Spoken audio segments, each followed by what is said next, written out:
வணக்கம். இன்னைக்கு பன்னீர் பப்ஸ் எப்படி செய்யறதுன்னு பார்க்கலாம் வாங்க.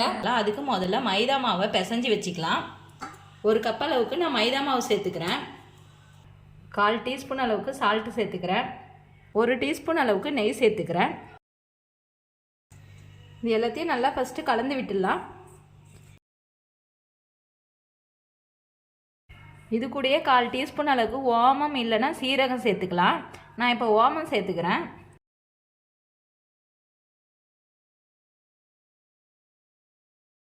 நல்லா மிக்ஸ் பண்ணி விட்டுட்டு கொஞ்சம் கொஞ்சமாக தண்ணி சேர்த்து பிசைஞ்சிக்கலாம்.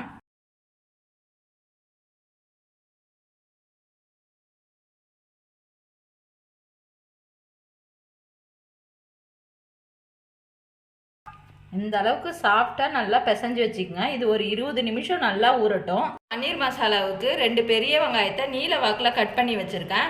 100 கிராம் அளவுக்கு பன்னீர் வச்சுருக்கேன். 1/2 டீஸ்பூன் அளவுக்கு கரம் மசாலா, 1/4 டீஸ்பூன் அளவுக்கு சீரகம், 1/4 டீஸ்பூன் அளவுக்கு தனி மிளகாய் தூள். இப்போ இந்த மசாலாவை ரெடி பண்ணிக்கலாம்.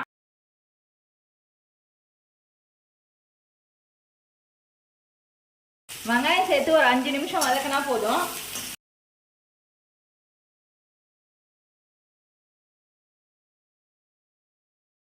கால் டீஸ்பூன் அளவுக்கு சால்ட்டு சேர்த்துக்கிறேன்.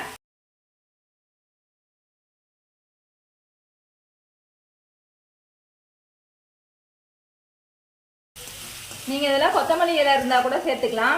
இப்போ இந்த பன்னீரை நல்லா உதிர்த்து சேர்த்துக்கலாம். பன்னீர் சேர்த்து 2 நிமிஷம் வதக்கினா போதும். இப்போ கேஸ் ஆஃப் பண்ணிக்கிறேன். இப்போ 20 நிமிஷமாக நல்லா ஊற வச்ச மாவை சின்ன சின்ன உருண்டையாக உருட்டிக்கலாம். அளவுக்கு உருட்டி வச்சுக்கோங்க. கொஞ்சமாக மைதாவில் டிப் பண்ணி நான் உருட்டிக்கிறேன்.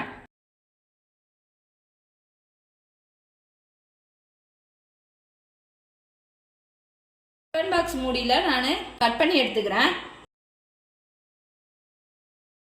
இப்போ இந்த பன்னீர் மசாலாவை 1 டீஸ்பூன் அளவுக்கு வச்சுக்கலாம்.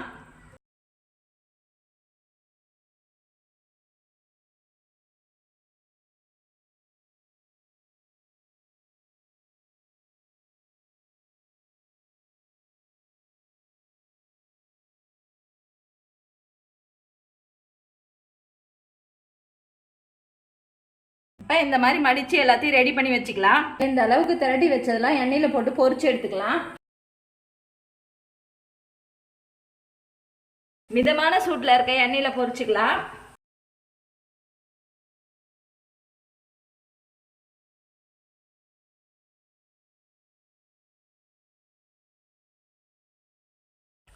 ஃப்ளேமை சிம்மில் வச்சு இந்த அளவுக்கு கிறிஸ்பியாக வெந்த பிறகு இப்போ எடுத்துடலாம்.